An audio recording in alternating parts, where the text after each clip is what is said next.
الحمد لله الذي نور قلوب العارفين بنور معرفته وأثبت فؤاد أنبيائه وأوليائه بقصص الأنبياء والمرسلين وأكمل إيمان المسلمين والمؤمنين بولاية علي أمير المؤمنين عليه السلام.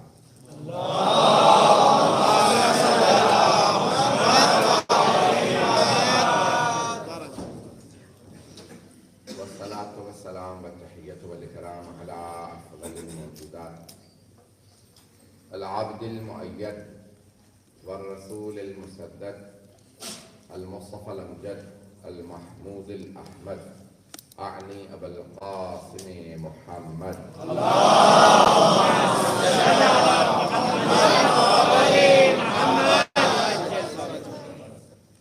وعلى روحه ونفسه وصاحبه ووصيه سيد الأتقياء والأصفياء مولى الموالي إمام المتقين علي بن أبي طالب.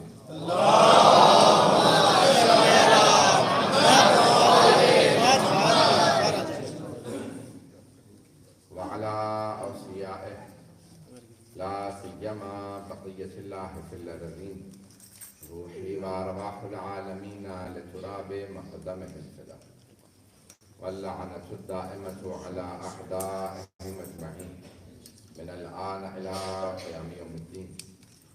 أما بعد فقد قال الله الحكيم في كتابه الكريم بسم الله الرحمن الرحيم يا أيها الذين آمنوا كتب عليكم الصيام كما كتب على الذين من قبلكم لعلكم تتقون. صدق الله العلي العظيم. صلوات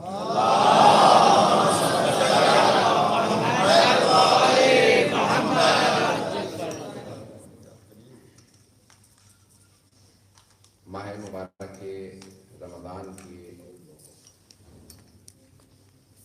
فلسفے کو یا فلسفہ احکام اور فلسفہ روزہ کو بیان کرتے ہوئے میں نے اس آیت کا انتخاب کیا تھا کہ حکمت کیا ہے اللہ کے احکام اور روزے کی حکمت یہ ہے کہ انسان کو باتقوا بناتا لیکن اس کے مراحل ہیں. ہم نے ابتدائی مراحل کے اندر اپنے اندر کے حیوان کو جب انسان سپریس کرے اسے دور کرے حیوانیت ختم ہو جائے تو انسان انسانیت میں آ جاتا ہے. سبحان اللہ. انسانیت سے اسلام کی طرف آئے گا مسلمان بنے گا. کل میں نے اسلام سے متعلق پیش کیا المسلمون من سلم المسلمون من یدہ ولسانہ. مسلمان وہ ہے کہ جس کی زبان سے اور ہاتھ سے دوسرے مسلمان محفوظ رہے. سبحان اللہ. وہ مسلمان ہے نہ وہ کہ جو ہر انسان کی تکفیر کرتا پھرے اور تکفیری بن جائے. میں نے تکفیری کہا ہے جو افریقہ کا نام نہیں لیا لیکن آج تکفیریت عروج پہ ہے کہ جہاں صرف اپنے آپ کو مسلمان سمجھتے ہیں دوسروں کو مسلمان ہی نہیں سمجھتے. جو بھی کلمہ پڑھ رہا ہے وہ مسلمان ہے. توجہ ہے میرے ساتھ. اور وہی مراحل طے کرتے ہوئے ہم نے عرض کیا تھا کہ انسان اسلام سے اگلا مرحلہ ایمان کا ہے اور ایمان سے اگلا مرحلہ تقوی کا ہے. ایک اور یہاں جملہ کہہ دوں فَأَلْهَمَهَا فُجُورَهَا وَتَقْوَاهَا. قرآن کی آیت ہے فَأَلْهَمَهَا فُجُورَهَا وَتَقْوَاهَا. تقوی سے پہلے الہام کی منزل ہے. سبحان اللہ. سبحان اللہ. یعنی مؤمن ہی کو الہام ہوا کرتا ہے. یعنی اللہ جو بعض اوقات دل میں بات ڈال دیتا ہے. کئی مرتبہ سوچتے ہیں میں نے کہاں سے کہا یہ میرے دل میں کہاں سے بات آئی. یہ اللہ سبحانہ و تعالیٰ ہدایت دیتا ہے. ہادی برحق دل میں بات ڈالتا ہے. مجھے تعجب ہے ان مسلمانوں پہ جن کو یہ کہا جائے کہ یہ جو وسوسہ شیطانی ہے شیطان کرتا ہے جو نظر نہیں آتا تو مان لیتے ہیں.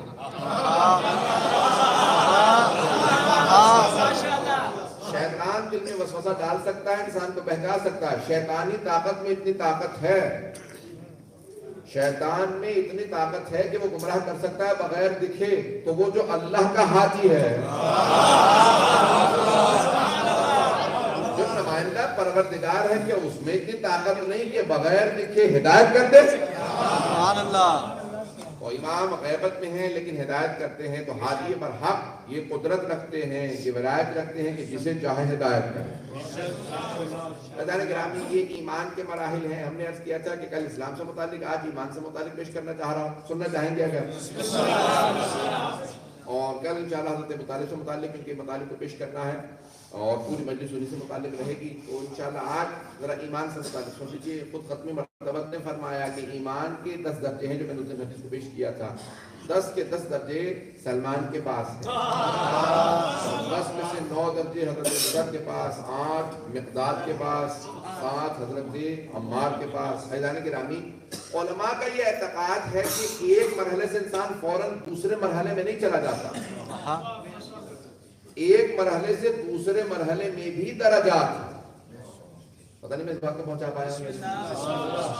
ایسا نہیں ہوتا کہ انسان فوراً 7ویں مرحلے سے 8ویں مرحلے میں آ جائے، 7.1 7.2 7 نہیں، اس میں بھی درجات ہیں۔ 7 درجے والے بھی سب برابر نہیں۔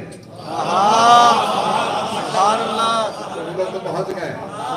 اور یہاں میں کہہ دوں، ذرا میں نے کل صحابہ سے متعلق کچھ باتیں کہی تھی، ذرا ایک اور باتیں کر دوں۔ عزیزان گرامی، قرآن کریم کہتا ہے تِلْكَ الرُّسُلُ فَضَّلْنَا بَعْضَهُمْ عَلَىٰ بَعْضٍ، وہ جو ہم نے رسول بھیجے ہیں، ہم نے بعض کو بعض پہ فضیلت عطا کی ہے۔ رسول جمع ہے رسول کی، توجہ مت میں کی میرے ساتھ۔ تِلْكَ الرُّسُلُ، سورہ آل عمران کی آیت ہے، تیسرے پارہ بالکل پہلی آیت۔ تِلْكَ الرُّسُلُ فَضَّلْنَا بَعْضَهُمْ عَلَىٰ بَعْضٍ، اللہ سبحانہ وتعالیٰ بڑے واضح الفاظ میں قرآن میں کہہ رہا ہے ہم نے وہ جو رسول بھیجے ہیں ان کو بھی سب کو برابر نہیں بنایا، بعض کو بعض پہ فضیلت دی ہے۔ سارے انبیاء معصوم ہیں، وحی نازل ہوتی ہے سارے انبیاء پہ، توجہ ہو، سارے انبیاء پہ وحی نازل ہوتی ہے، سب کے سب معصوم ہیں، معصوم ہیں پھر بھی سب برابر نہیں۔ جب سارے انبیاء برابر نہیں معصوم ہوتے ہوئے، وہ صحابہ جو معصوم بھی نہیں ہیں وہ سب برابر کیسے ہو گئے؟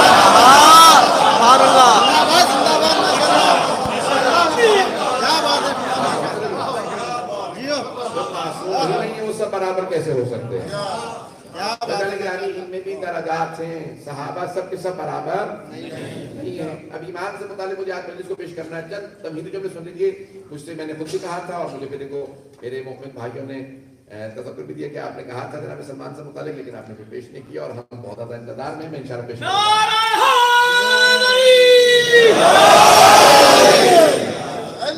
تو حضرت سلمان فارسی سے متعلق مجھے پیش کرنا ہے چند مطالب کو، لیکن اس سے پہلے سن لیجیے ایمان سے متعلق گفتگو۔ تو ایمان کے درجات ہیں، اور ان درجات کے اندر بھی درجات ہیں، فوراً انسان اگلے مرحلے میں نہیں چلا جاتا۔ لیکن یہ ایمان کی ترقی ہوتی کیسے ہے؟ امام محمد باقر علیہ السلام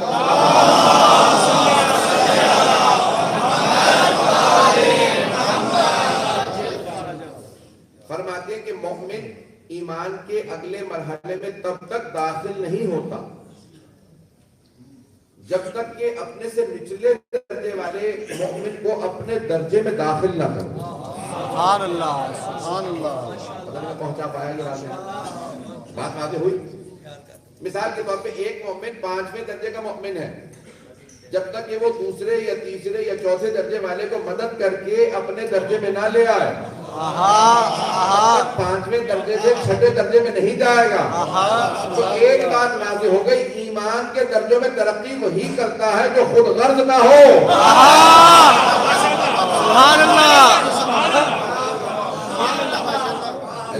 ایمان میں ترقی وہی کرتا ہے جو خود غرض نہ ہو، جو صرف اپنا ہی سوچتا ہے، میں کھا لوں، میں آگے بڑھ جاؤں، میری نماز ہو جائے، میرا روزہ ہو جائے، میں گرامی جو دوسروں کا نہیں سوچتا، صرف اپنا سوچتا ہے، وہ ایمان میں ترقی نہیں کرتا۔ جملہ کہہ گیا۔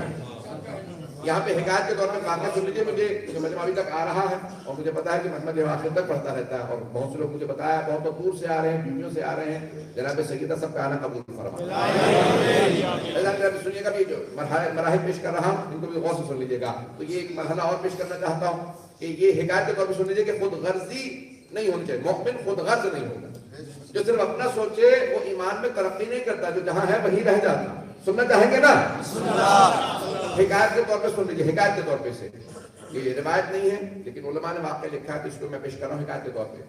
ایک مومن فجر کی نماز میں اپنے گھر سے چلا، بارش بہت زیادہ ہو رہی تھی، طوفان تھا، اور اپنے گھر سے نکلا تو کہیں تھوڑے سے راستے میں جا کے پانی بہت زیادہ کھڑا تھا سڑکوں پہ، پھسل گیا، گر گیا، اٹھا فوراً گھر واپس آیا، کپڑے تبدیل کروں پھر مسجد کے لیے نکلوں، فوراً اس نے دوبارہ کپڑے تبدیل کیے، نئے کپڑے پہننے کے بعد پھر نکلا، دوبارہ اسی مقام پہ جا کے پھر گر گیا، دوبارہ واپس گھر آیا، کپڑے تبدیل کیے۔ اب جب جانے لگا تو دیکھا جیسے ہی گھر سے نکلا تو ایک آدمی چھاتا لیے ہوئے، چھتری لیے ہوئے، کہا کہ آؤ میں مسجد تک پہنچا دوں۔ ہاتھ میں اس کے لالٹین بھی ہے، چراغ لیا ہوا تھا، اس کو لے کے مسجد پہنچا کر جاؤ نماز پڑھ لو۔ اس نے کہا آپ نہیں آئیں گے؟ کہ نہیں میں نہیں آؤں گا، بس آپ کے لیے ساری رحمت دی۔ توجہ کہ بھئی آپ نماز نہیں پڑھتے؟ کہ نہیں میں شیطان ہوں۔ اس نے کہا شیطان تو پھر مجھے یہاں تک کیوں لے کے آیا؟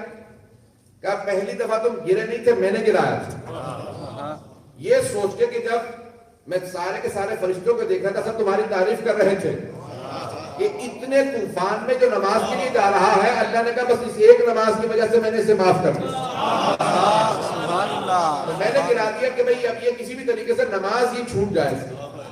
جب میں نے گرایا نا تم واپس گئے کپڑے تبدیل کر کے آئے تو میں نے دیکھا فرشتے کہنے کہ اللہ اکبر اللہ اکبر، اللہ نے اس کے سارے خاندان والوں کو بھی بخش دیا۔ جب میں نے یہ سنا نا تو میں نے دوبارہ گرا کہ اب چلو اس نے بخشوا تو لیا، نماز میں نہ جائے۔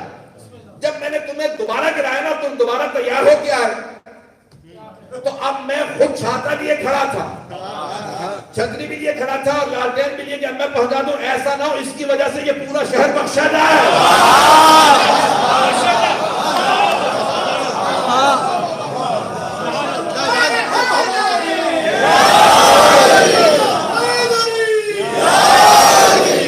باتیں ہو رہی ہے جانے کے نام، جو ہمیشہ دوسروں کی پرواہ کرتے ہیں انہی کے لیے بخشش آتی ہے۔ یعنی کہ مومن کبھی خود غرض نہیں ہوگا۔ اور میں پیش کرنا چاہ رہا ہوں کہ یہ تمام کے تمام مراحل انسان طے کرتا ہے، تو انسان جو خود غرض ہوتا ہے وہ طے نہیں کرتا، جو دوسروں کا سوچتا ہے وہی مراحل کو طے کر پاتا ہے۔ سننا چاہیں گے نا؟ یعنی معلوم مجمع ہے میرے ساتھ آج نہیں ہے؟ تو یعنی گرامی یہ سارے آپ کی توجہات و محبتوں کی نظر کر رہا ہوں، مجھے جناب سلمان سے متعلق جو پیش کرنا میں پیش کروں گا، لیکن ایک جناب موسیٰ سے متعلق کی روایت سن لیجیے، اگر سننا چاہیں تو صلوات پڑھیے گا۔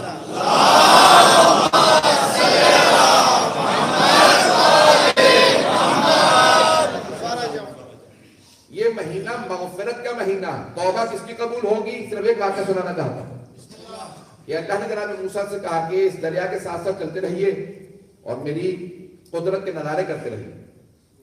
اس کو بھی حکایت کے طور پہ سن لیجیے، ویسے تو جناب نبی موسیٰ علیہ السلام کا واقعہ ہے لیکن حکایت کے طور پہ سن لیجیے کہ ہمیں توبہ کیسے قبول ہوگی، مغفرت کیسے نصیب ہوگی، سننا چاہیں گے نا؟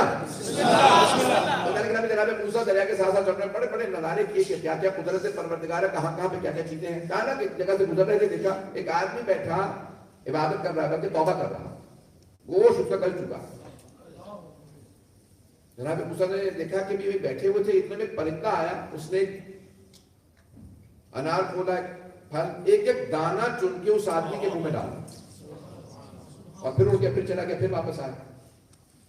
جناب موسیٰ نے کہا پروردگارا یہ کیا ہے، کیا ماجرا؟ موسیٰ آگے بڑھیے سے کچھ سوال کر لیجیے۔ پوچھا بھائی کون ہو؟ اور میں تو چھپ کے توبہ کر رہا ہوں اپنے گناہوں کی، یہ آپ نے مجھے کیسے ڈھونڈ لیا؟ کہا مجھے اللہ نے بھیجا۔ کہا آپ کون ہیں؟ کہا میں موسیٰ ہوں۔ کہا کون موسیٰ؟ وہ جو کلیم اللہ نبی ہے، سبحان اللہ سبحان اللہ، جو اللہ سے کلام کرتے ہیں، وَمِنْهُمْ کلم اللہ، قرآن کی آیت ہے، وَكَلَّمَ اللَّهُ مُوسَىٰ تَكْلِیمًا آیات ہے کہ جناب موسیٰ اللہ سے بلا واسطہ گفتگو کرتے تھے۔ تو کہا آپ وہ جو اللہ سے کلام کرنے والے نبی موسیٰ ہیں وہی ہیں؟ کہا ہاں میں موسیٰ کلیم اللہ۔ کہا ذرا آپ نے خالق سے پوچھئے، میں مدتوں سے یا 35 برس سے بیٹھا توبہ کر رہا ہوں، میں نے بہت گناہ کیے، بہت گناہ کار، میں اپنے گناہ نہیں بتانا چاہتا۔ اسلام میں ممانعت ہے، گناہ نہ بتاؤ کسی کو، گناہ بتانا ایک اور گناہ۔ اسلام میں کنفیشن کا تصور نہیں ہے، وہ عیسائیوں میں ہے۔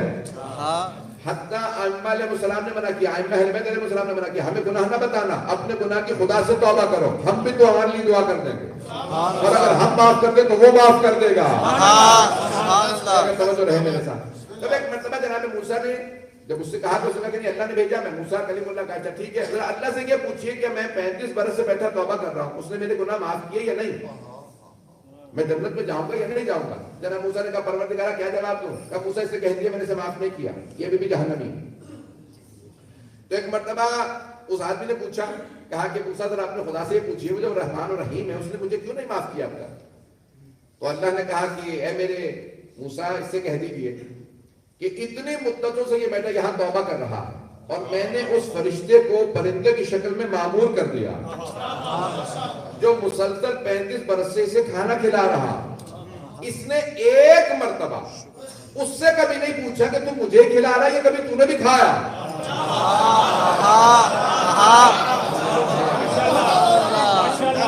35 برس سے وہ پرندہ اس سے آ کے پھل کھلاتا، کھانا کھلاتا، اس نے کبھی نہیں پوچھا تو نے بھی کھایا یا صرف مجھے کھلا رہا۔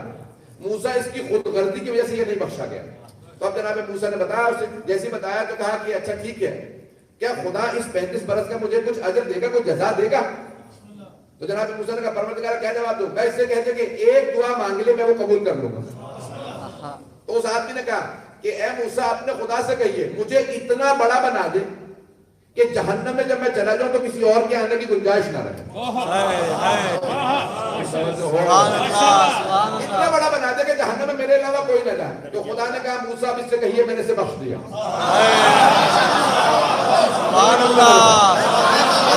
سارے بچے کی توجہ، کہا موسیٰ اس سے کہیے میں نے اسے بخش دیا۔ کہا پروردگار اب کیوں بخشا؟ اب اس نے کہا کہ کیا پروردگار اوروں کو جہنم میں بھیجنا چاہتا ہے اس لیے مجھے بخشا؟ کہا نہیں، خدا کسی کو جہنم میں بھیجنا نہیں چاہتا، لوگ خود ہی جہنم میں چلے جاتے ہیں، اللہ نہیں بھیجنا چاہتا، گناہوں کی وجہ سے چلے جاتے ہیں۔ کہا پہلے تو میرے ایک پرندے کا نہیں سوچ رہا تھا، آج تو میری ساری مخلوقات کا سوچ رہا ہے۔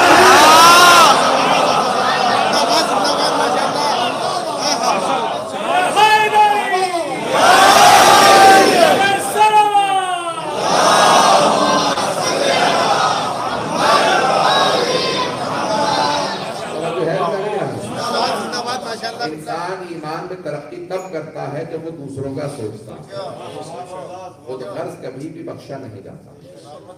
مجھے مکمل کرنا ہے، اگر میں پورا پڑھ سکا تو پڑھوں گا، تو انشاءاللہ کل مکمل کروں گا۔ جناب سلمان سے متعلق ایمان کے دن کل پر میں نے حضرت ابوطالب سے متعلق وعدہ کیا، چل انشاءاللہ موقع رہا تو پہ جناب سلمان پیغمبر نے فرمایا 10 کے 10 درجے ایمان کے اگر دیکھنے ہیں تو سلمان کے پاس۔ یہ جو عام آنکھ سے انسان دور ترین ستارہ دیکھ سکتا ہے وہ ہے سوریا ستارہ، ستارے کا نام ہے سوریا، وہ بہت دور ہے، عام آنکھ سے انسان اس سے زیادہ دور نہیں دیکھ سکتا۔ توجہ ہے؟ لوگ کہتے ہیں عام آنکھ سے سوریا ستارے زیادہ دور نہیں دیکھ سکتا انسان۔ اب علماء نے حدیث پیغمبر اسلام کی لکھی کہ اگر ایمان سوریا ستارے پہ بھی ہوتا تو سلمان وہاں سے جا کے ایمان لے آتا۔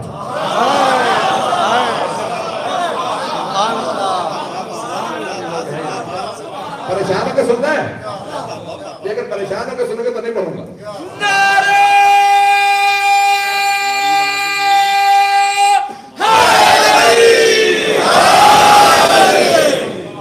یعنی اگر خدا وہاں پہ بھی ایمان کو چھپا دیتا تو سلمان وہاں سے جا کے ایمان لے آیا۔ حضرت سلمان کی بے انتہا فضائل اور سب سے زیادہ ان کے علم کی تعریف۔ ایک صحابی نام یہ بغیر کہ نام نہیں ریکارڈنگ پہ جا رہا ہے اور آپ پہنچ جائیں گے بہت سے فرق۔ یہ لوگوں پہ جملے کسنا، لوگوں کی توہین تحقیر کرنا یہ اچھی بات نہیں ہے۔ صحابی کی بہت ہی بری عادت تھی، میں نے تو کہہ دیا۔ ایک صحابی کی بہت بری عادت تھی، وہ ہر ایک کو نام ڈال دیتے تھے، کچھ نہ کچھ طنز کرنا، کچھ نہ کچھ کہتے رہنا۔ تو جناب سلمان کو وہ کہتے تھے فارسی، یعنی عربی نہیں جانتا۔ سلمان فارسی یعنی فارسی زبان ہے، عربی نہیں اچھی بولنی آتی۔ جناب سلمان عربی پوری طرح سے نہیں بول پاتے تھے کیونکہ ایرانی تھے اور شادی تک ایران رہے تھے، بعد میں باہر میں تفصیل میں جاؤں گا تھوڑی سی۔ تو وہ جب عربی بولتے تھے تو اس طرح سے نہیں بول پاتے تھے، اور یہاں تک کہ جب جناب ختم مرتبہ کے بعد یہاں تک روایت میں موجود ہے کہ جب جناب امیر کو لے جا رہے تھے تو انہوں نے فارسی میں کچھ اشعار کہے، تو ایک صحابی نے ان کے گریبان میں ہاتھ ڈالا، کہ سلمان تم گالی دے رہے اپنی زبان میں؟ تو جناب امیر نے کہا خبردار، سلمان نے شعر پڑھا میری مظلومیت کا، فارسی میں میری شان میں شعر کہا میری مظلومیت کا، تمہیں گالی نہیں بکی ہے، بلکہ کہہ رہا ہے کہ بھئی کیسا دور آ سکتا ہے جس کے احسان تلے دبے ہو۔ تو جناب سلمان، تو وہ صحابی بات کہتے تھے سلمان فارسی، تو رسول خدا نے کہا خبردار، تعصب سے اگر کوئی سلمان کو فارسی کہے تو اس نے میری توہین کی ہے۔ یہ سلمان فارسی نہیں ہے، یہ سلمان محمدی ہے۔ سبحان اللہ سبحان اللہ. تعصب سے فارسی نہ کہنا، یعنی عربی نہیں جانتا کہ یہ سلمان محمدی ہے. اتنی بات پہنچی ہے نہیں پہنچی، تو اس لیے سلمان محمدی کہا گیا. سلمان محمدی یعنی رسول خدا کا چاہنے والا خاص الخاص. اور جو اتنا مقام تھا میں نے اس دن بھی عرض کیا تھا کہ وہ کچھ ایسے بھی تھے جنہیں جناب سیدہ کے در پہ آنے کی اجازت نہیں، اور جناب سلمان وہ تھے جنہیں گھر میں آنے کی، گھر میں آنے کی چکی چلاتے تھے. یہاں تک کسی نے بزرگ کا ایک عالم دین نے کہا، یہ جملہ میں نے کتاب میں نے دیکھا، وہ کہتے تھے کہ جناب سلمان کی بال بڑے تھے، داڑھی بڑی تھی، تو کسی نے کہا سلمان تمہیں شرم محسوس نہیں ہوتی کہ اس بڑھاپے میں اپنی داڑھی سے سیدہ کے دروازے کی تم دہلیز کی صفائی کرتے ہو؟ تو کہا تمہیں نہیں پتا کونین کی بطول کے قدم آتے ہیں. پتہ نہیں بات پہنچی ہے، کونین کی بطول کے قدم آتے ہیں. تو بے انتہا پنجتن پاک سے محبت کرتے تھے جناب سلمان. ان کا مقام تھا. چل آخری دن کسی اور جگہ پہ مجلس ہے، وہاں پہ تفصیل سے پیش کروں گا کہ مراحل نہیں ہے، وقت نہیں ہے. جناب سلمان کون؟ شیراز میں ان کے والد جناب سلمان کے بادشاہ تھے. شیراز میں، شیراز کے رہنے والے تھے، اور وہاں پہ آگ جلائی گئی تھی. زردشت یعنی جو آتش پرست تھے، سننا چاہیں گے نا؟ زردشت یعنی جو آتش پرست ہیں. پارسی، وہ فارسی سے پارسی بنا. بات پہنچ رہی نہیں؟ پارسی جو لفظ ہے ہندی میں استعمال کیا جاتا ہے یا اردو میں استعمال کیا جاتا ہے. پارسیوں کو وہ جو آگ کی پوجا کرنے والے، یعنی وہ فارسی تھے. وہ جو فارس کے رہنے والے ہند چلے گئے تھے، وہ فارسی سے پارسی ہو گئے. اور وہ سب کے سب جو اس زمانے میں زردشت تھے ایرانی، وہ جاتے تھے مختلف جگہوں پہ، انہوں نے آتش پرستی کو پھیلایا. تو جناب سلمان کے والد آتش پرست تھے. توجہ ہو، آتش پرست سے 1000 سال سے شیراز میں انہوں نے ایک دہکدہ بنا رکھا تھا جہاں پہ آگ جلائی جاتی تھی. آگ کو 1000 سال سے بجھنے نہیں دیا تھا. تو جناب سلمان سے کہا تم اس کے ذمہ دار ہو؟ کا نہیں، میں آگ کی پوجا نہیں کروں. کہا کیوں پوجا نہیں کرو گے؟ کہا یہ آگ جو ہم نے خود جلائی ہے، یہ ہماری خالق کیسے ہو سکتی ہے؟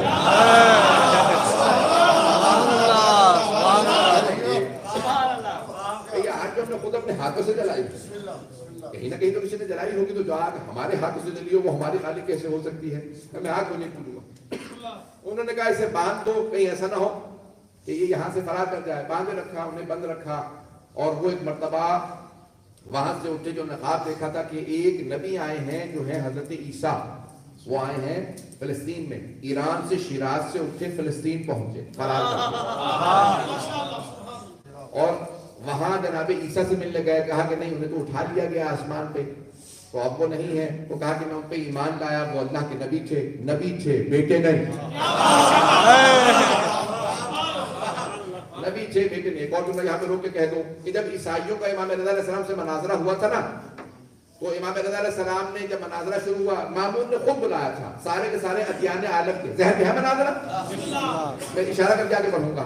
تو تمام ادیان عالم کے بڑے بڑے علماء کو بلا لیا. سب سے جو قابل علماء ہیں، یہودیوں کے، عیسائیوں کے، ہندوؤں کے، جتنے بڑے بڑے زرتشتوں کے جتنے بڑے قابل علماء ہیں، سب کو بلا لو اور ہمارے ولی عہد سے مناظرہ کرواؤ.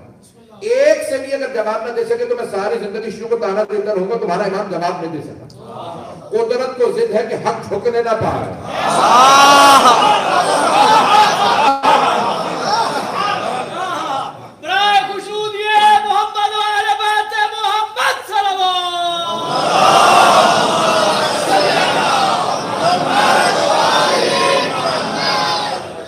چلیں گے آج؟ بس میں دو جملے صرف امام رضا علیہ السلام کے مناظرے کے جو پیش کرنے ربط ہے جناب سلمان کے اس جملے سے اس لیے پیش کر رہا ہوں کہ جب امام رضا علیہ السلام کو لایا گیا تو جو آدمی لینے گیا تھا نا، وہ شیعہ تھا اور وہ خاموش تھا، تقیہ میں تھا. اور اس نے فوراً جانے کے بعد امام رضا علیہ السلام سے کہا آپ تو مامون نے بلایا. امام نے کہا بلایا مجھے ہے، گھبرا تو رہا ہے. کہا کہ مولا اس نے سارے کے سارے مناظرہ کرنے والوں کو جمع کر لیا اپنے دربار کے اندر. تو امام علیہ السلام نے کہا کیا تجھے اپنے امام کے علم پہ شک ہے؟ تو کہنے مولا آپ کے علم پہ شک نہیں ہے، لیکن یہ جو مناظرہ کرنے والے ہیں نا، یہ بات کو بہت گھما پھرا کے پیش کرتے ہیں، سوال کچھ کرتے ہیں، جواب کچھ بنتا. امام نے کہا سن، جب میں ہر عالم کو اسی کی زبان میں اسی کی کتاب سے جواب دوں گا. سبحان اللہ تو چہرہ میرا نہیں مامون کا دیکھنے والا ہوگا. میں ہر عالم کو اسی کی کتاب سے اسی کی زبان میں جواب دوں گا. اب امام ایک مرتبہ چلے جیسے ہی دربار میں پہنچے تو تخت رکھا تھا, امام نے کہا نہیں میرے لیے ممبر لگوایا جائے. امام کے لیے ممبر لگایا گیا. امام نے کہا تخت نہیں بنا, ائمہ اور انبیاء کے لیے ممبر بنایا گیا. سبحان اللہ. ممبر پہ آئے, آنے کے بعد ایک مرتبہ مامون کہنے لگا کہ فرزند رسول یہ کچھ لوگ سوالات کرنے کے لیے آ گئے تھے. یہ نہیں کہا میں نے دعوت دے کے بلایا تھا, یہ کچھ لوگ سوال کرنے کے لیے آ گئے تھے, تو آپ سوالوں کے جواب دیں گے یا کیا کریں گے؟ تو ایک مرتبہ امام نے مجمع کو دیکھا, ان سب نے ایک مرتبہ امام کے چہرے کو دیکھا کہ ان کا ہیبت و جلال یہ عام افراد میں نہیں ہوتا, یہ کون ہے؟ ایک مرتبہ کہا کہ ان کے لیے مامون نے کہا ہمارے پاس مترجم نہیں ہے. مترجم سمجھتے ہیں نا, انٹرپریٹر نہیں ہے, ٹرانسلیٹر نہیں ہے, ترجمہ کرنے والا نہیں ہے, کون ترجمہ کرے گا؟ تو ایک مرتبہ امام نے کہا ہمیں ترجمے کی ضرورت نہیں ہے. سبحان اللہ. اور ہوں گے جو انبیاء کو ان پڑھ سمجھتے ہوں گے, ہم اپنے نبی اور ائمہ کو ہر زبان کا عالم جانتے ہیں. سبحان اللہ. ایک مرتبہ امام نے کہا کہ جس زبان میں سوال کرو گے اسی زبان میں جواب آئے. تو سب سے پہلے کہا کہ ہم تو بہت زیادہ لوگ ہیں, ہم سوال نہیں کر سکتے, آپ اس سے چاہے سوال کر لیجیے. امام نے کہا میرا پہلا سوال عیسائیوں سے ہے. اے عیسائیوں یہ بتاؤ کہ تم اللہ کو, جناب عیسیٰ کو کیا مانتے ہو؟ کہا کہ ہم اللہ کا بیٹا مانتے ہیں, ابن اللہ مانتے ہیں. لفظ ابن اللہ آپ لوگوں کے لیے تو بڑا آسان ہے, ترجمہ کرنے کی ضرورت نہیں. تو کہا کہ ابن اللہ مانتے ہیں. جناب سلمان کے جملے سے میں صرف ایک جملہ پیش کر رہا ہوں کہ ابن اللہ مانتے ہیں. امام نے کہا کہ میں بھی جناب عیسیٰ کو مانتا ہوں لیکن عبداللہ مانتا ہوں. جناب عیسیٰ اللہ کے نبی تھے اور بندے تھے, بیٹے نہیں. تو انہوں نے کہا نہیں, ہمارے پورے کے پورے دین کی بنیاد یہ ہے, عیسائی دین کی بنیاد یہ ہے کہ عیسیٰ ابن اللہ ہے, اللہ کے بیٹے. امام نے کہا نہیں, عیسیٰ عبداللہ ہے. اور امام نے کلام شروع کیا, کہا میں حضرت عیسیٰ کو مانتا ہوں. جناب عیسیٰ اللہ کے نبی تھے, انہوں نے اللہ کا پیغام پہنچایا, بس. جناب عیسیٰ نماز روزے کے چور تھے. جیسے آپ سارے خاموش ہو گئے, سارا دربار خاموش ہو گیا. کہا امام رضا علیہ السلام نے یہ کیا کہہ دیا کہ جناب عیسیٰ نماز روزہ نہیں کرتے تھے؟ تو وہ جو عیسائی آرچ بشپ تھا, وہ جو ان کا پوپ تھا, پادری تھا, اسقف اعظم تھا, وہ چیز اٹھا, کہا کس نے آپ کو مسلمانوں کا عالم کہا؟ وہ عیسیٰ جن کے لیے پوری رات, پوری زندگی کسی نے رات میں بستر نہیں بچھایا, ساری رات تہجد سے رہتے تھے, دن میں پوری زندگی ان کے لیے کسی نے دسترخوان نہیں بچھایا, پوری زندگی انہوں نے روزے رکھے. بچپنے سے کس نے روزے رکھے, بچپنے سے کس نے تہجد کی نماز پڑھی پوری رات, آپ نے اسے نماز روزے کا چور بنا دیا. امام نے کہا اچھا تو تم مانتا بنا کرتا تھا.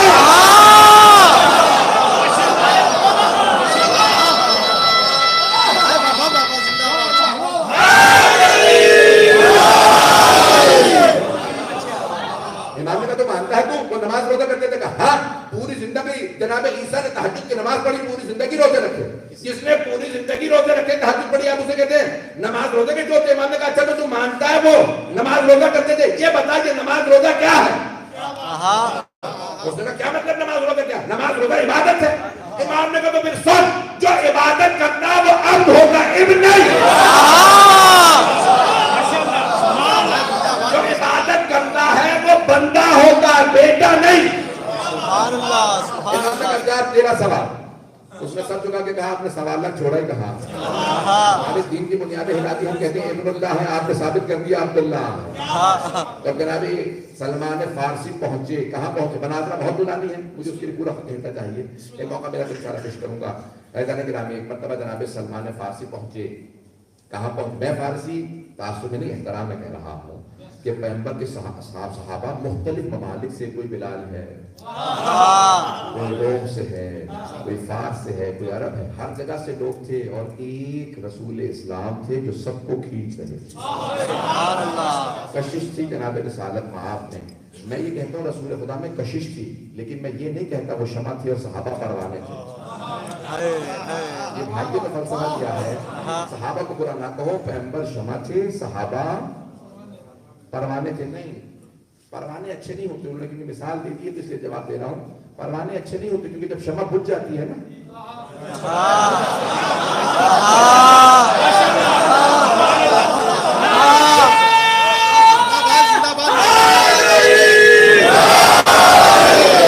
جب شمع بجھ جاتی ہے تو سارے پروانے چھوڑ کے چلے جاتے ہیں.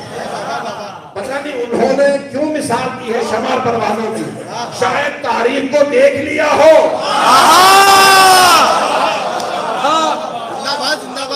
چھوڑ کے چلے گئے تھے، سوائے اہل بیت کے اور کوئی قریب نہیں رہا ہے۔ جانے کے نامی ہم رسول خدا کو ان کے اندر کشش تھی، میں پیش کر رہا ہوں۔ اور یہاں جناب سلمان فارسی کا نہیں، میں جناب عیسیٰ کو ابن اللہ نہیں مانتا، میں عبداللہ مانتا ہوں، نبی مانتا ہوں، ان کی اوصیات۔ یہاں تک ہمارے بعض علماء کا یہ اعتقاد ہے کہ ہر نبی کے جو 12 اوصیات تھے، سبحان اللہ، میں تو کہہ گیا ہوں، سبحان اللہ، ہر نبی کے 12 اوصیات، ہر نبی کے، جناب آدم کے 12 اوصیات، جناب نوح کے 12 اوصیات، جناب ابراہیم کے 12 اوصیات، جناب موسیٰ کے قرآن میں لکھا ہے 5واں سورہ 12ویں آیت، 5 اور 12 نہیں بولیں گے، وَبَعَثْنَا مِنْهُمْ 12 نقیبا، 12 نقیبا، ہم نے موسیٰ کو 12 نقیب دیے، جناب عیسیٰ کے 12، ہر نبی کے 12، تو پھر پیغمبر کے 12 کیسے نہیں؟ جو 12 نہیں مانتا اسے دلیل کی ضرورت ہے، 12 والوں کو دلیل کی ضرورت نہیں ہے۔ ہر نبی کے 12، اور بہت سے علماء کا اعتقاد یہ ہے کہ جناب سلمان فارسی حضرت عیسیٰ کے 12ویں وصی ہے۔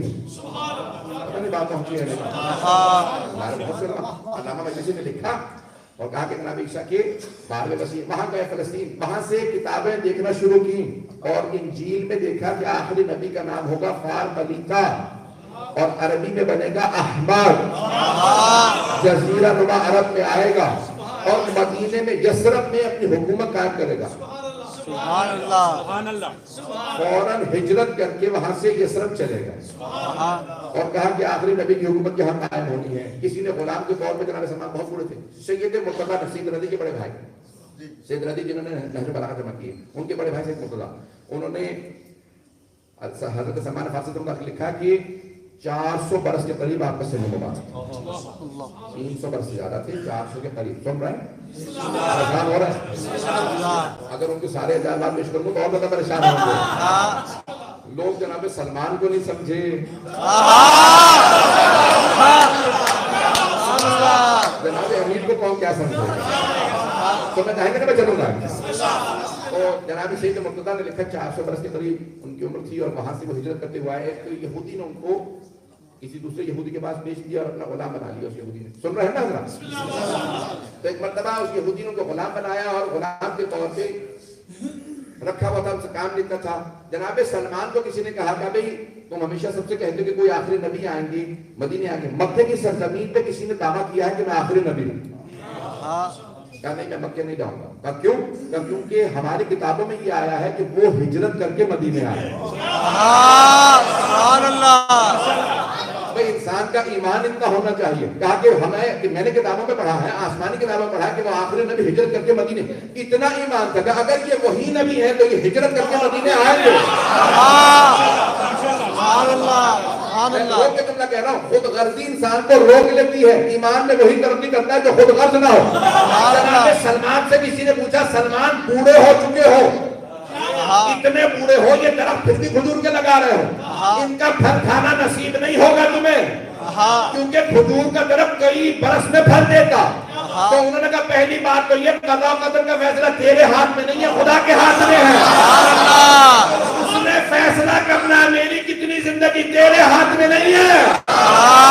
اور دوسری بات یہ ہے میں نے ایسے کئی کھجوروں کے درخت سے پھل کھائے جو میں نے نہیں لگائے تھے۔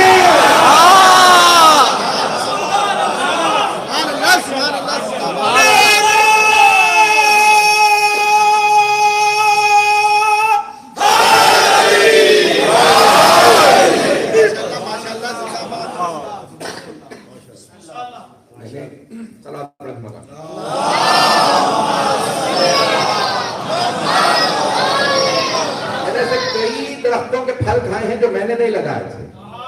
کہا اگر لوگ میرے درختوں کے پھل کھا لیں گے تو کون سا فرق پڑ جائے گا؟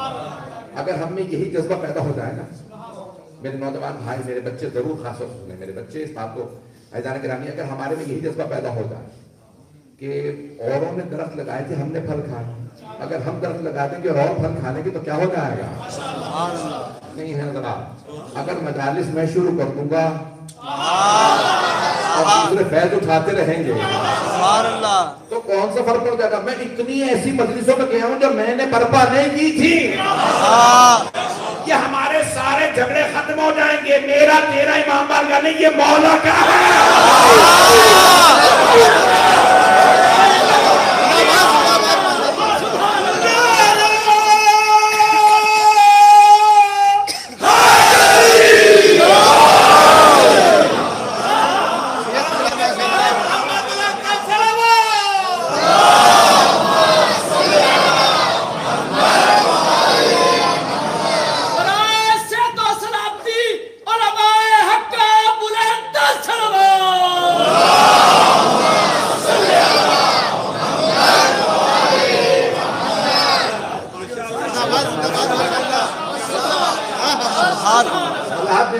کہتا چلو یہ مساجد یہ امام بارگاہ ہیں، حتیٰ اگر ایک آدمی نے بھی بنائی ہو، جب تک نہیں بنائی تھی پیسہ اس کا تھا. جب اس نے مسجد یا امام بارگاہ بنا دی اور وقف کر دیا اس کا نہیں رہا. متولی میں اور آپ تب تک ہیں جب تک امام کا ظہور نہیں ہوتا. سب کچھ امام کا ہے، کسی کا ذاتی نہیں. کسی کا ذاتی کچھ نہیں، یہ سب کچھ مولا کا. کبھی نہ کہیے گا اس کی مجلس میں نہیں جاؤں گا، مجلس اس کی ہے ہی نہیں. ایک بات اور یاد رکھیے، مجلس سے ناراض نہ ہوئیے گا، امام بارگاہ سے ناراض نہ ہوئیے گا، مسجدوں سے مجلسوں سے ناراض نہ ہوئیے گا. دربار یزید میں بھی اگر مجلس ہو تو اس کی نہیں ہے.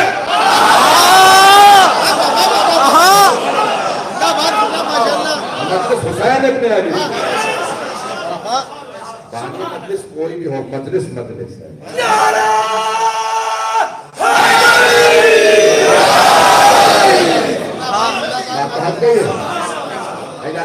آپس میں اپنی صفوں میں اتحاد رکھے. اگر شیعوں کو کوئی لڑوائے اور آپ بھی لڑنے لگے تو یہ وہ دشمن کامیاب ہے، ہم کامیاب نہیں ہے. اور آج میں انتہا سازشیں ہو رہی ہیں ہمیں آپس میں لڑوانے کی. ان سازشوں کامیاب نہ ہونے دیں. دنیا میں ہر سمجھ جہاں گئے گا، کوئی برا محسوس نہ کرے. ایجان گرامی، صفوں میں اتحاد برقرار رکھنا ضروری ہے. اگر اتحاد کا سبب نہیں نہ بن سکتے تو افتراق کا سبب نہ بن. سبحان اللہ، افتراق کا سبب نہ بن. میں اگر کسی کو قریب نہیں کر سکتا تو دور نہ کروں. میں اپنے تمام کے تمام ممبر پہ آنے والے بھائیوں سے بس ایک ہی درخواست کر رہا ہوں، معاشرے میں پہلے سے آگ لگی ہوئی ہے، پیٹرول لے کے مت چلو، پانی لے کے چلو. جہاں ہو سکے آگ بجھاؤ، آگ بھڑکاؤ نہیں. آگ بھڑکانا یہ ہمارا کام نہیں. آگ بھڑکانے والے بہت ہیں. ایجان گرامی، اہل بیت علیہ السلام کے ماننے والوں کا جذبہ یہ ہونا چاہیے کہ اگر کوئی افریقہ کے جنگل میں بھی کہتا ہے نا کہ میں علی کی ولایت کو مانتا ہوں، وہ ہمارا بھائی ہے. وہ افریقی نہیں ہے، وہ شیعہ ہے. وہ شیعہ ہے، وہ ہمارا بھائی. پھر ہمیں تعلق نہیں ہے کہ عرب ہے، ایرانی ہے، پاکستانی ہے، ہندوستانی ہے، افغانی ہے. توجہ ہو، ہم نسل کو، رنگ کو، زبان کو، لسان کو نہیں مانتے، ہم ولایت کو مانتے ہیں. سبحان اللہ، ہمارے نزدیک ولایت ہے. افریقہ کا رہنے والا بھی ہو، اگر علی کی ولایت کا ماننے والا تو میرا بھائی ہے، میرے نزدیک محترم ہے. بات پہنچ رہی ہے؟ محمد و آل محمد صلی اللہ.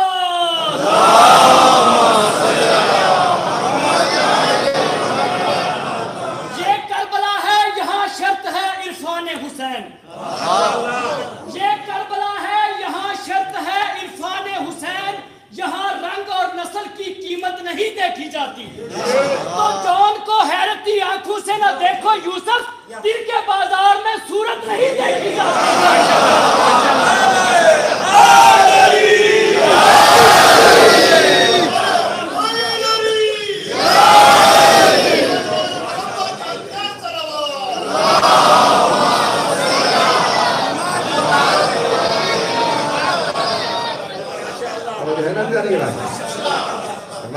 تفصیل میں جا سکوں، لیکن آج دنیا اگر ہمیں تفریق کرنے پہ آئے اور ہمیں بانٹنے پہ آئے تو ہم آپس میں خود اپنے صفوں کے اندر اتحاد برقرار رکھیں.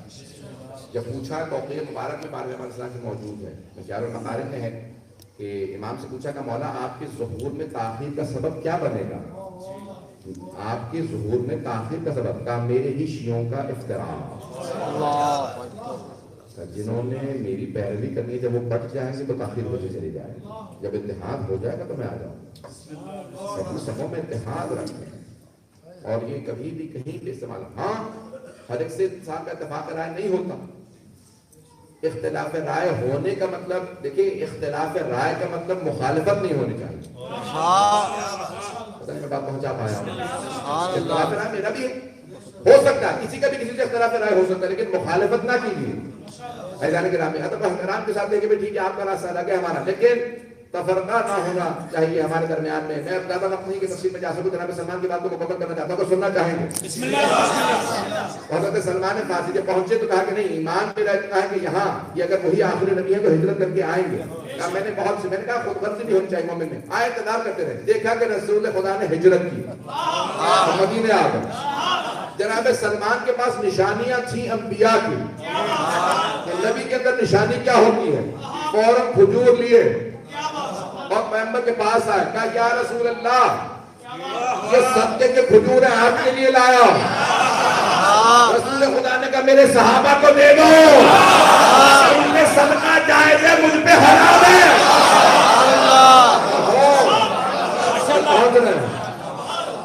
جناب سلمان نے صحابہ کو کھجور دی، انہوں نے کھجور کھائے، فوراً گئے دوبارہ نظر کے کھجور لے کے آئے، کہا یا رسول اللہ یہ صدقہ نہیں ہے۔ آپ نے سنا ہوگا نظر اللہ نیاز حسین، تو کہا یہ نظر کے کھجور، تو رسول اسلام نے خود بھی کھائے، جناب حمید کو بھی پیش کیا۔ نظر کے ہیں۔ پھر جناب سلمان اٹھے، جناب پیغمبر کی پشت پہ مہر نبوت تلاش کرنے لگے۔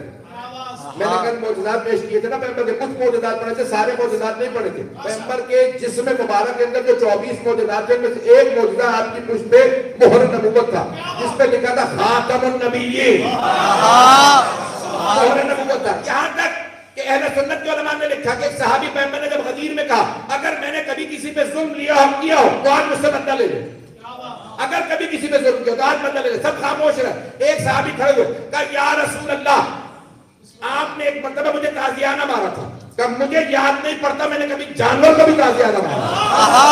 کہ نہیں آپ نے تازیانہ مارا تھا۔ کہا ایک مرتبہ کہ اس کے ہاتھ میں تازیانہ تو کہا تازیانہ مار لے۔ کہا نہیں یا رسول اللہ میری پشت پہ قمیض نہیں تھا جب آپ نے تازیانہ مارا تھا، برہنہ پشت تھا۔ تو ایک مرتبہ دوسرے صحابی سے کہا میری کمر سے کپڑا ہٹا دو تاکہ یہ برہنہ پشت پہ تازیانہ مار لے۔ جیسے ہی کپڑا ہٹایا اس نے تازیانہ پھینکا، آگے بڑھا، مہر نبوت کو چومنے لگا۔ کہا یا رسول اللہ معاف کر دے، میں نے جھوٹ بولا تھا، آپ نے تازیانہ نہیں مارا، میں مہر نبوت کی زیارت کرنا چاہتا تھا۔ اور زیارت کے منکروں صحابہ کی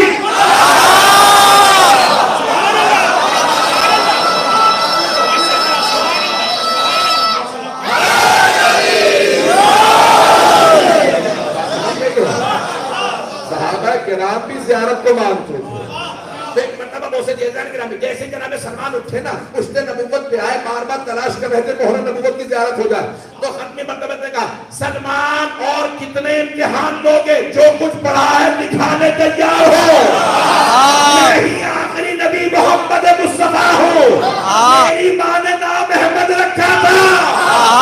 سبحان اللہ۔ سلمان نے فوراً کلمہ پڑھا، کہا یا رسول اللہ میں آپ پہ ایمان لے آیا، کہا لیکن میں یہودی کا غلام ہوں، کہا یا علی میرے ساتھ چلیے سلمان کو آزاد کرانا، وہ تو ہمیں ہوگا، مختصراً پڑھ دو کہ کہیں تو نہیں میرے پاس ہے۔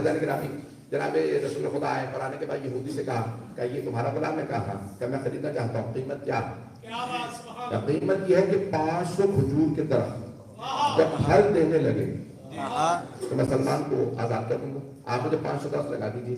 اور کھجور کا درخت 500 لگانا بھی آسان نہیں، اور 7 سال میں پھل دیتا ہے، 7 سال تک جب تک پڑھیں گے۔ جناب سلمان کی ایک مرتبہ چہرہ مرجھانے لگا کہ میں تو آزاد نہیں ہو سکتا، اس میں بوڑھا ہو چکا ہوں۔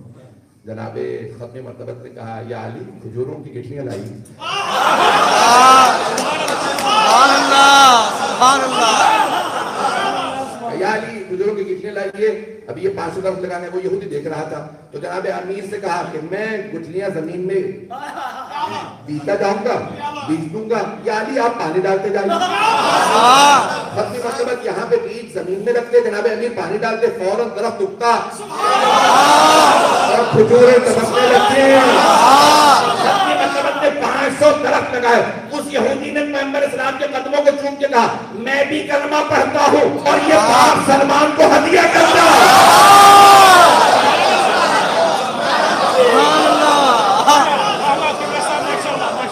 اب جب آپ مدینہ منورہ جائیں گے نا تو وہاں پہ ایک محلے میں جائیں گے جہاں پہ شیعہ آج مزرعہ کے نام سے آغا شہر امریکہ ہے، اسی کے قریب میں جب آپ جائیں گے اوالی میں تو اس مقام پہ اوالی میں آپ دیکھیں گے تو وہاں پہ وہاں کے مقامی لوگ بتائیں گے کہ یہاں سلمان کا باغ ہے.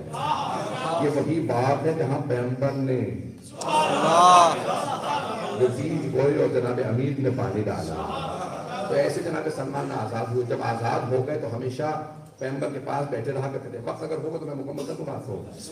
تو پوری زندگی جناب ختمی مرتبت کے عشق اور ان کی آل کے عشق میں جب جناب ختمی مرتبت جاتے ہیں نا جناب سیدہ کے دروازے پہ اور انگلی سے اشارہ کر کے کہتے ہیں السلام علیکم یا اہل بیت اللہ، تو روایت کے الفاظ ہیں 2 صحابی ہمیشہ ساتھ ہوتے، بعض کا اور بھی لیکن 2 ہمیشہ ساتھ، ایک سلمان دوسرے ابو ذر.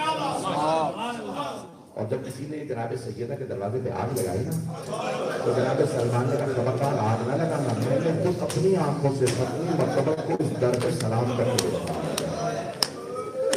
تو آگے جانے کے بعد جناب سلمان ایک جملہ کہوں گا یہاں پہ سب سن لیجیے، اس کے بعد پھر چند جملے مسائل پہ کہوں گا. ایک واقعہ سن لیجیے، یہ جناب سلمان اور ابو ذر میں 9 اور 10 درجے کا فرق کیسے آیا یہ پیش کرنا چاہ رہا ہوں. اس کو سن لیجیے گا. میرے نوجوان بھائی بزرگ خوشی کے سکھائے ہیں، نوجوان کہتا بزرگوں کے لیے بھی شاید اس میں ایک نیا نقطہ ہو، سن لیجیے تو سب. اعلان گرامی 9 اور 10 درجے کیسے فرق آیا؟ جب جناب امیر کے گلے میں رسی ڈالی نا کسی نے تو جناب ابو ذر نے فوراً تلوار کھینچی. ارے تم نے جناب امیر تمہیں نہیں معلوم کہ مولا کائنات. تو جناب سلمان نے صرف تلوار پہ ہاتھ رکھا اور مولا کے چہرے کو دیکھتے رہے. جناب ابو ذر نے تلوار کھینچ لی. کہتے یہاں پہ ایک درجے کا فرق آ گیا، ایک درجے کا فرق آ گیا. کہا کیوں؟ کہا ابو ذر کا ایک درجہ کم ہو گیا، جنہوں نے تلوار کھینچ لی ان کا درجہ کم ہو گیا. کہا سلمان سے کیوں تلوار نہیں کھینچی؟ کہا میں جناب امیر کے چہرے کو دیکھ رہا ہوں، اجازت ملے تو تلوار کھینچے، جو بغیر اجازت کے تلوار نہ کھینچے وہ سلمان. کہا کیوں آپ نے تلوار نہیں کھینچی؟ کہا کہ جناب امیر کو کسی نصرت کی ضرورت نہیں کہ وہ خود شیر خدا ہے، میں صرف اشارے کے انتظار میں تھا، وہ اشارہ کرے تو تلوار کھینچو. اب یہاں پہ ایک روک کے جملہ پیش کر رہا ہوں. ایک بزرگ عالم دین نے علامہ احمد جیسی نے لکھا کہ جب پوچھا تھا کہ جناب جب امیر کے در پہ آئے آگ لے کے تو جناب امیر نے تلوار سے اٹھائی. اس کے موقع پہ جواب دوں گا تو کہتے دروازہ گرا شیر خدا گھر میں ہوں. تو علامہ احمد جیسی نے جواب لکھا ہے، استاد صالح نے اس کو پیش کیا. کہا امیر المومنین جب آئے نا صحن میں تو جس نے دروازے کو آگ لگائی تھی گریبان میں ہاتھ ڈالا، اسے زمین پہ پھینکا اور سینے پہ پاؤں رکھ کے کہا کہ اگر مجھے رسول خدا نے اجازت دی ہوتی میں تیرا اس کو قتل کر دیتا، لیکن مجھ سے ختم مرتبت نے وعدہ لیا یا علی میرے بعد تلوار نہ اٹھائی، یہ سب برداشت کر جائیں گے، یہ سب پلٹ جائیں گے. آج اگر نسلیں انہی مسلمانوں کی مسلمان ہیں تو صرف اس لیے ہیں کہ آل محمد نے بدلے تھے. پتہ نہیں بات پہنچا پا رہا ہے. آج رسول جملے سن لیجیے گا، اگر سب کچھ رہے ہیں بہت سے میں جانتا ہوں کہ میری برداشت نہیں کر پاتے جناب سیدہ کے مسائل کو.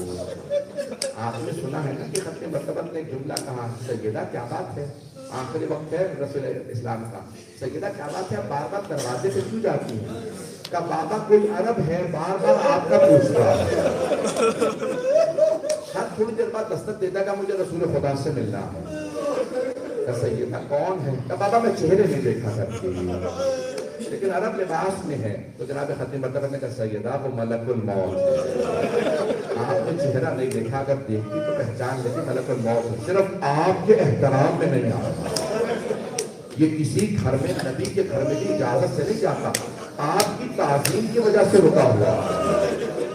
میں کہوں گا او مسلمانوں اس در پہ آگ نہ لانا جہاں فرشتے کی اجازت لے کے آتے ہیں، جہاں فرشتے کی اجازت لے کے آتے ہیں وہاں آگ نہ لانا. اگر سن سکے تو ایک واقعہ پیش کرنا چاہتا ہوں، میرا سنیے گا واقعہ، میرا آپ سے وعدہ ہے اگر گھر جا کے بھی یاد کریں گے نا تو آپ کو رونا ضرور آئے گا۔ ایک بہت بڑے ایران کے خطیب ہیں، وہ کہتے ہیں میں مجلس پڑھ کے اترا، جناب سیدہ کی مجلس مسائل پڑھ کے اترا، دیکھا کہ ایک آدمی پھر بھی بیٹھا رو رہا، مجلس ختم ہو گئی لیکن وہ پھر بھی رو رہا، دیکھا ماتم ختم ہو گیا پھر بھی رو رہا، تبرک تقسیم ہو گیا پھر بھی دیکھا بیٹھا رو رہا۔ جب تبرک ایسے تقسیم ہونے لگا میں اٹھ کے گیا، اس کو اٹھا کے سینے سے لگایا، یاد کیا، پوچھا کیا بات ہے؟ مصائب کا کون سا جملہ ہے جس کی وجہ سے تم اب تک رو رہے ہو؟ کون سے مصائب کے جملے کی وجہ سے اب تک رو رہے ہو؟ تو آگا کہتے ہیں کہ اس نے پلٹ کے مجھ سے کہا کہ میں ہڈیوں کا ڈاکٹر ہوں،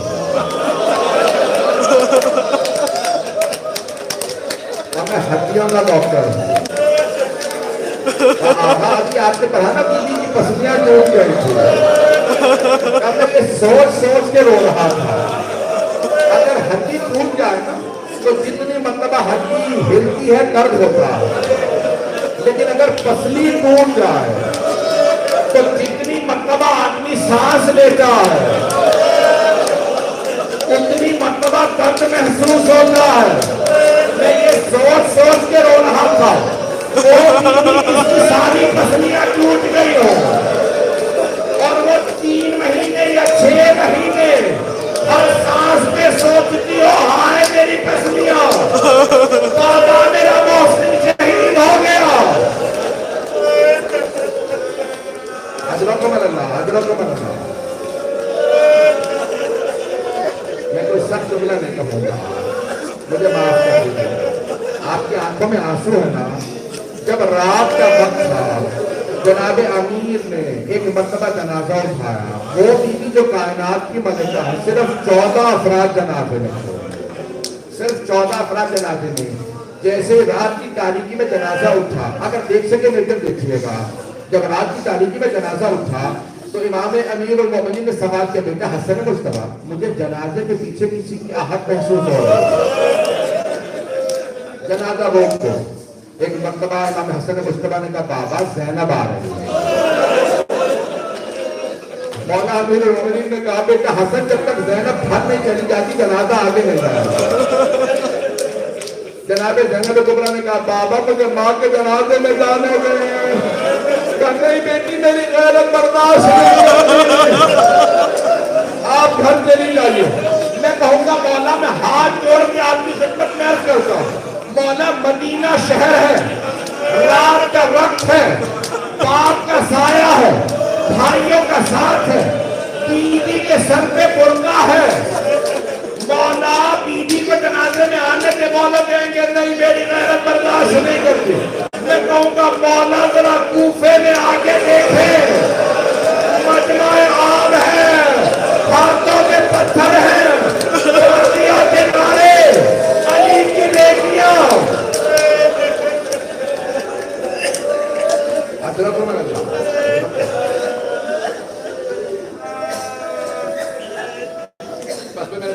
4 سے 5 منٹ کی زحمت ہو، وہ جان کیسی نہ ہو جس میں آنسو نہ آئے۔ ماہ رمضان ہے، آپ سے روزے رکھے ہیں لیکن آپ کچھ دیر میں افطار کر لیں۔ بس ایک مرتبہ جناب امیر جناب سیدہ کے جنازے کو لے کے پہنچے، مجھے نہیں معلوم اس جگہ پہ دفنایا جنت البقیع میں دفنایا یا پیغمبر کے پہلو میں۔ بس ایک مرتبہ روایت کے الفاظ ہے جناب امیر نے لاشا اٹھایا، یہ کہا یا رسول اللہ اپنی امانت واپس لے لیجیے۔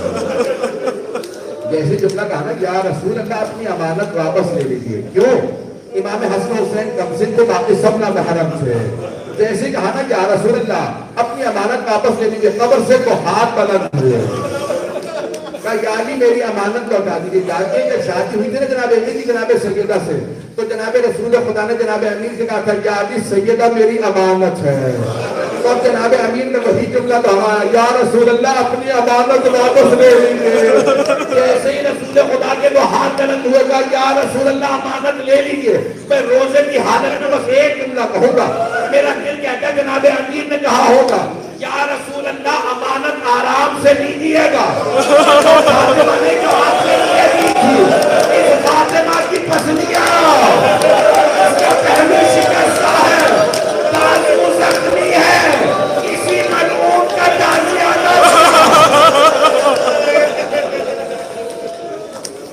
لعنة الله على القوم الظالمين وسيعلم الذين ظلموا أي منقلب ينقلبون.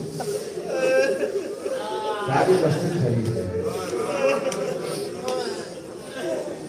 ہاتھوں کو بلند کر کے صرف 1 سے 2 واسطے جو حاجت ہوگی مانگ مجھے گا. پروردگار تجھے واسطہ دیتا ہوں شام غریبہ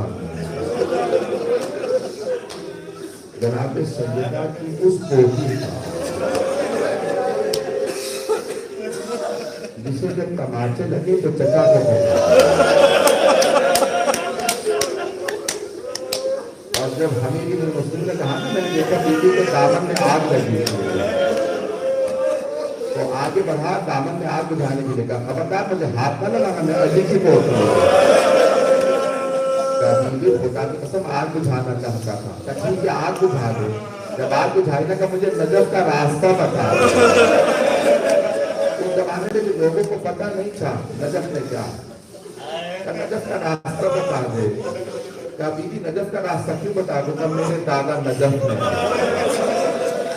میں اپنے دادا سے شکوا کروں گی، مولا کا مہینہ ہے، میں اپنے دادا سے شکوا کروں گی میرے دادا مجھے کتنے کماتے رہے.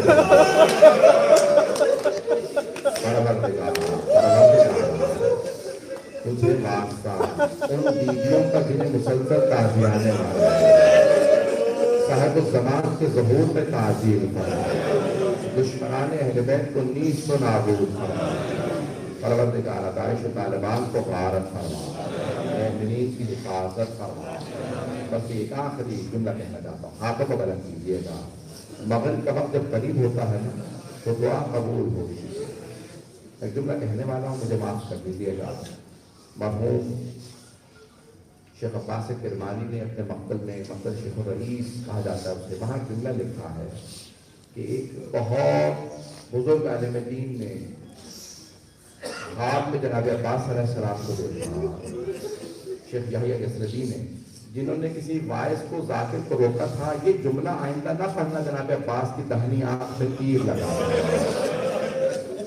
آئندہ نہ پڑھنا. میں پہ ہوش ہو گیا تھا کہ تو کمزور دنوں سے مر جا ہے، اور پتہ نہیں روایت مستند ہے کہ نہیں. خود ہی کہتے ہیں شیخ یحییٰ کہتے میں نے خواب میں دیکھا مولا عباس آئے.